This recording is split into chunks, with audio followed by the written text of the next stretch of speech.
Finding American cuisine in Lagos, Nigeria's bustling commercial capital, is becoming easier by the day as demand for hamburgers and milkshakes increases. Several global food franchises, including Johnny Rockets, have opened outlets in the city in an effort to tap into the growing middle class.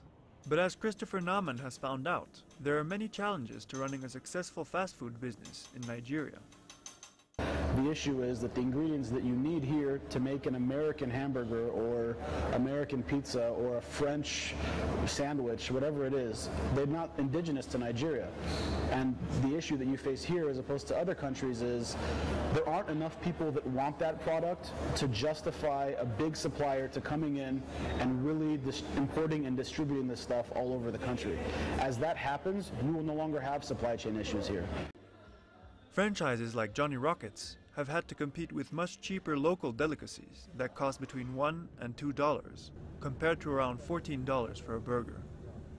Despite Nigeria's growing economy recently becoming the largest in Africa, most of the country's 170 million people still live in poverty. But for those who can afford them, fast food eateries like Johnny Rockets provide access to a westernized lifestyle associated with financial success. I love Johnny Rockets because the cleanliness really downs, and their food is delicious, especially the chicken club sandwich and the Oreo. The franchise's high costs have been linked to the lack of fresh meat supply in the country. Most slaughterhouses in Nigeria depend on local herdsmen to source their beef.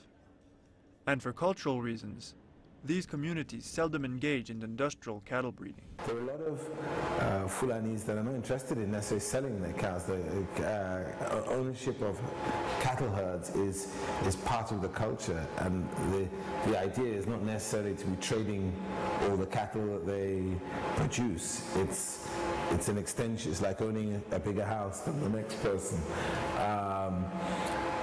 There's also the fact that there aren't many ranches where there's proper breeding and feedlotting and development going on. While residents of upscale areas in Lagos such as Victoria Island enjoy freshly paved roads, poor infrastructure and transport networks across the country also compound the cost of doing business.